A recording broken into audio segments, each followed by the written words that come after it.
Buen día, República. Espero te encuentres bien. Hoy jueves, un jueves ya, bueno, del mes de julio, un jueves donde hay determinados hechos que nos indican que se siguen dando episodios desde un sistema sindical que son eso, episodios. Este episodio vinculado a Kramer Manijo, tirando bomba de humo, bueno, se manifiesta acá en una selfie planteándose que el presidente del sindicato de OCE divulgó un video con los operarios de la planta que procesa el agua de Paso Severino. Recordemos que Uruguay está atravesando un grave problema respecto a al agua en sí, al suministro del agua para la zona metropolitana, vale decir, para Montevideo y Canelones. El agua tiene más componentes de sodio, está complicado por el tema de la sequía, hay un fenómeno climático que se viene anunciando hace muchos años. No se resolvió este tema en gobiernos del Frente Amplio, ya lo explicamos todo esto,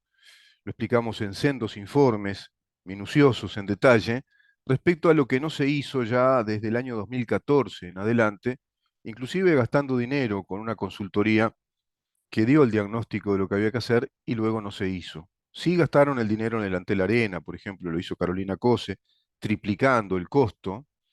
Hay ahí toda una maniobra de sobrecosto de obra que también vamos a investigar. Está vinculado a Antel en aquel periodo. Pero volviendo a este tema, vemos que se dan incidentes que coliden abiertamente, contradicen abiertamente lo que significa el acuerdo, el convenio 98 que Uruguay tiene con la Organización Internacional del Trabajo, vinculado a la libertad sindical, a ese sindicalismo libre, plural,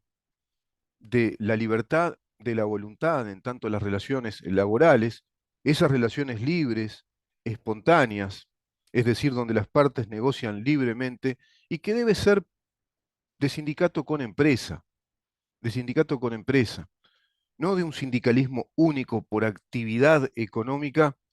y a su vez un sindicalismo vinculado a los funcionarios públicos. Si repasamos un poco la Constitución de la República, nos encontramos con gran verdad, una verdad contundente que echa por tierra todo este mecanismo sindical al que vamos a analizar en algunos detalles, mecanismo sindical instalado desde aquel acuerdo de la clase política uruguaya, especialmente desde los partidos fundacionales con Ronnie Arismendi, el secretario del Partido Comunista de Uruguay y uno de los teóricos fundamentales de aquella época de la Internacional Comunista en aquellos periodos de Guerra Fría y inclusive antes, durante y después de la salida del golpe de Estado. Con Ronnie Arismendi se va a construir un sistema sindical de sindicatos únicos a través de la CNT, que luego va a pasar a ser PIT-CNT, esta especie de federación sindical que reúne a todos los sindicatos, está reconocida por nuestro Estado a través de un marco legal creado en la presidencia del doctor Julio María Sanguinetti, en el cual se le otorga la única y excluyente representatividad de los trabajadores. Considera el Estado uruguayo a través de ese marco legal proveniente de un acuerdo, de aquella concertación programática, que los sindicatos genuinos, representantes de las clases trabajadoras, para ingresar a esas rondas de negociaciones colectivas y de consejo de salarios, son los sindicatos que integran el PIT-CNT. Y el PIT-CNT, de acuerdo a lo que planificó, orientó Ronnie Arismendi, junto, por supuesto, a los integrantes del Partido Comunista, el PIT-CNT es el Partido Comunista, son los sindicatos del Partido Comunista. Con esto, ¿qué queremos decir? Que Uruguay está siendo cogobernado hace ya décadas por los gobiernos que se suceden y por el PIT-CNT, que es el Partido Comunista, trabajando políticamente, orientando sus estrategias revolucionarias, marxistas-leninistas, a través del PIT-CNT. Por ende, hablar de PIT-CNT es hablar de algo que trasciende la actividad sindical respecto a esas orientaciones y a esos principios de las relaciones laborales, de lo estrictamente laboral, en materia de relaciones de trabajadores con empleadores, y en lo que hace a la defensa o el reclamo de sus intereses, los intereses en común de ese grupo de trabajadores o derechos afectados en común por ese conjunto de trabajadores que se organizan en sindicatos, sindicatos que tienen que cumplir esa función específicamente. En nuestro país no es así. El sindicalismo es una fuerza política de presión política en cada uno de los gobiernos que se van sucediendo en nuestro país y muy particularmente si un gobierno no es del sello ideológico, de la línea ideológica que tiene el PIT-CNT como pasa en este periodo de gobierno. ¿Qué dice el artículo 58 de la Constitución de la República? Bueno, refiere al principio de la función del funcionario a nivel nacional, del funcionario público, está vinculado a la orientación del Estado en sus cumplimientos. Y lo que dispone el artículo 58 o preceptúa es lo siguiente: los funcionarios están al servicio de la nación y no de una fracción política. Los funcionarios están al servicio de la nación y no de una fracción política. En los lugares y las horas de trabajo queda prohibida toda actividad ajena a la función, reputándose ilícita la dirigida a fines de proselitismo de cualquier especie. Y en el inciso segundo dice, no podrán constituirse agrupaciones con fines proselitistas utilizándose las denominaciones de reparticiones públicas o invocándose el vínculo que la función determine entre sus integrantes. Esto fue abiertamente violado por los integrantes del PICNT, con, por ejemplo, educar no lucrar, poniéndose los tapabocas, con clara alusión a la ley del gobierno. Esto se ha manifestado por todos lados como una violación flagrante en sindicatos de UTE, de ANCAP, por todos lados. Inclusive el artículo 58 con total claridad dice que en los lugares y las horas de trabajo queda prohibida toda actividad ajena a la función. El funcionario tiene que ir a cumplir la función de trabajo para la cual le es encomendada esa tarea. El Estado lo contrata, el Estado lo incorpora a sus cometidos como funcionario y ese funcionario está sometido a una escala de jerarquía, está sometido a la jerarquía de las funciones y por supuesto al principio de autoridad. Por ende, de acuerdo a este artículo 58, perdón, y de acuerdo a lo que dice más adelante el artículo 214 respecto a las políticas económicas del Estado, que son obligación del presidente y del Poder Ejecutivo, el Estado no tiene que negociar nada con sindicatos, como lo está haciendo ahora, pero nos instalaron este sistema corporativo, ideológico del Partido Comunista que incide fuertemente al extremo de que cogobierna las políticas económicas, las políticas laborales, salariales, con el gobierno que se encuentre. Eso es lo que está sucediendo. Si no se cambia este sistema, no va a cambiar nada. Y Uruguay no termina de orientar, no termina de orientarse como país en tanto qué es lo que quiere hacer, qué queremos ser como país, hacia dónde queremos ir. Así no se puede seguir. No puede seguir el país con este híbrido, con esta ambigüedad, porque se lo va comiendo, en definitiva, el poder político instrumentado a través de un sindicalismo muy fuerte que abarca toda la actividad económica del país, este sindicalismo que abarca la actividad económica privada y pública, que abarca las funciones del Estado, que atraviesa todos los cometidos y funciones del Estado y a todos los funcionarios públicos, y por otra parte, abarca todo tipo de actividad industrial, empresarial, comercial, desde el sello ideológico marxista-leninista del Partido Comunista de Uruguay, que va instrumentando a su vez, cuando se va coaligando con el Frente Amplio, que es un instrumento político, cuando el Frente Amplio está en el poder como lo estuvo 15 años, vimos con claridad cómo desmontaron nuestro Estado de Derecho, cómo desmantelaron nuestro Estado de Derecho, tirándolo abajo gradualmente a través de proyectos legislativos, a través de leyes que han modificado sustancialmente la concepción del Estado, por un lado, y evidentemente el funcionamiento del Estado por otro. Caso más claro es el del Poder Judicial, que ha sido realmente violentado, desmantelado en su jurisdicción como un poder independiente, cuyo cometido natural, cuya función es suministrarnos justicia. Eso ha sido desmantelado. Este sistema corporativo de sindicalismos únicos, todos integrados por actividad al PIT-CNT a su vez, pervierte abiertamente lo que significa el concepto de las relaciones laborales libres, donde todos tenemos que desarrollarnos de acuerdo a nuestras convicciones, nuestras libertades y a nuestra autodeterminación, de acuerdo al principio de la autodeterminación de la voluntad, de acuerdo a la libertad de la voluntad. Libremente hacemos un contrato, libremente hacemos un contrato de compraventa, lo hacemos porque tenemos ganas de hacerlo, porque nos parece que es lo mejor,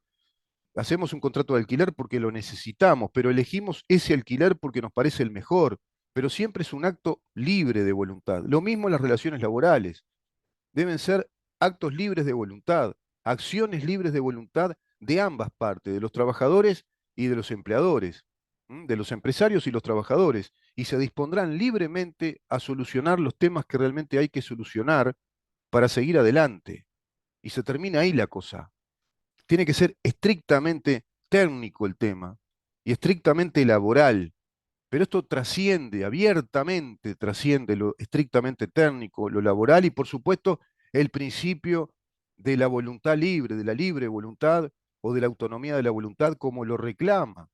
la OIT a Uruguay, reclamándole, valga la redundancia, que elimine los consejos de salarios en esas rondas de negociaciones colectivas tripartitas en la actividad privada, por ejemplo. Uruguay está en la lista negra de los países que están en la lista negra de OIT por no responder, por no cumplir con esos principios que están establecidos en el convenio 98 que Uruguay suscribió, que son principios a cabalidad vinculados al pluralismo sindical y a la libertad de las relaciones laborales. Que cualesquiera puedan conformar el sindicato que les parezca, que ese sindicato sea fruto de la espontaneidad o de pronto ya del devenir de una convicción determinada de ciertos trabajadores de reunirse en esa casa sindical o en esa organización sindical, pero que estrictamente esté abocada a las negociaciones laborales en materia de intereses propios, ejerciendo un derecho potestativo de acuerdo a la libertad de la voluntad, tanto de los trabajadores organizados en ese sindicato como de los empleadores, que son los que les dan el empleo, y que van también a determinar qué puntos hay que negociar y cuáles no, de acuerdo a estatutos que cada empresa tiene, porque esos estatutos, a su vez el derecho laboral nos dice que son ley para todos los que integran esa empresa. Esos estatutos, antes se les llamaba reglamento de taller, el estatuto empresarial es en sí conjunto de reglamentos, de normas de conducta, de disposiciones que las autoridades de esa empresa establecen y que inclusive se establecen en ese contrato que va a hacer el trabajador con esa empresa, porque lo va a hacer a sabiendas de cuáles son los reglamentos que esa empresa le impone, le preestablece a ese trabajador y que debe cumplirlos. Todo eso se desconoce en este país. Y entonces ocurren estas cosas, estos incidentes que son producto de esta estructura, de este sistema sindical. Entonces nos encontramos con estas noticias, que el presidente del sindicato de OCE divulgó un video con los operarios de la planta que procesa el agua de Paso Severino y se nos dice en este informe, tras la polémica suscitada por la bomba de humo que integrantes de la Federación de Funcionarios de OCE, FOSE, prendieron dentro del edificio central el pasado 13 de junio, el presidente del sindicato, Federico Kramerman, divulgó un video junto a los trabajadores de la planta de aguas corrientes donde se procesa el agua que es suministrada a Montevideo y el área metropolitana. ¿Se dan cuenta? Dicen abiertamente que tiraron bombas de humo, agredieron la propiedad de OCE, la cometieron con actos violentos y deberían ser sumariados, separados del cargo. Era un sumario administrativo y visualizar acá los delitos que cometieron y ser sometidos a la justicia y se terminó el asunto. Pero no, esta gente sigue y hablan de que son los verdaderos trabajadores, son los que están realmente haciendo las cosas para suministrar el agua a 2 millones de personas. ¿Y por qué tiraron las bombas de humo? ¿Quién les dice que tienen derecho a tirar bombas de humo como funcionarios públicos de nuestro Estado? Funcionarios a los cuales les pagamos todos, pagando las tarifas del agua, pagando impuestos. Las bombas de humo fueron prendidas cuando el sindicato se manifestaba en contra y con el objetivo de impedir la apertura de sobres de la licitación del proyecto Arasatí. ¿Y quiénes son para impedir una licitación de un proyecto determinado que está llevando adelante el Estado? Claro, envalentonados con este sistema sindical y por otro lado, envalentonados con lo que se dispone en el artículo 47 por aquella vía plebiscitaria del año 2004, en la cual se establece que es monopolio estatal todo lo que hace al agua, monopolio de OCE, envalentonados con ese marco legal, hacen todo lo que quieren, desvirtuando los principios constitucionales, artículo 58, artículo 59, artículo 214, convenio 98 con la OIT, y nos encontramos con un país que está realmente desorientado, viviendo ya un plano, digamos, de acción sindical, social, de anomia, un gobierno que se manifiesta muy débil respecto a todo esto, que no tiene un dispositivo de autoridad respecto a estos temas, como vimos en otros, y así estamos en un país desorientado que no nos da ningún, digamos, indicador, no nos da elementos para visualizar un país de desarrollo, un modelo de desarrollo económico. Me río porque hablar de modelo de desarrollo económico parece algo trasnochado, propio de un utopista, que estamos hablando de una teoría abstracta, porque evidentemente en estas condiciones, ¿de qué vamos a estar hablando de un modelo de desarrollo económico? Vamos a una pausa, Maxi, si te parece, está el amigo Maxi con nosotros. Un gusto que esté de nuevo en la mañana, Maxi Pérez. Y vamos a una segunda parte vinculada a esta desorientación, pero en este caso a la ideología de género, porque luego vamos a conversar con la doctora Grisel Pereira de este tema en profundidad. Y respecto a estos temas de las libertades, de las relaciones personales, de las relaciones laborales, también una nota muy interesante, no se la pierdan con Pablo Paiva, en un ratito más hacia adelante en el programa. Quédate ahí.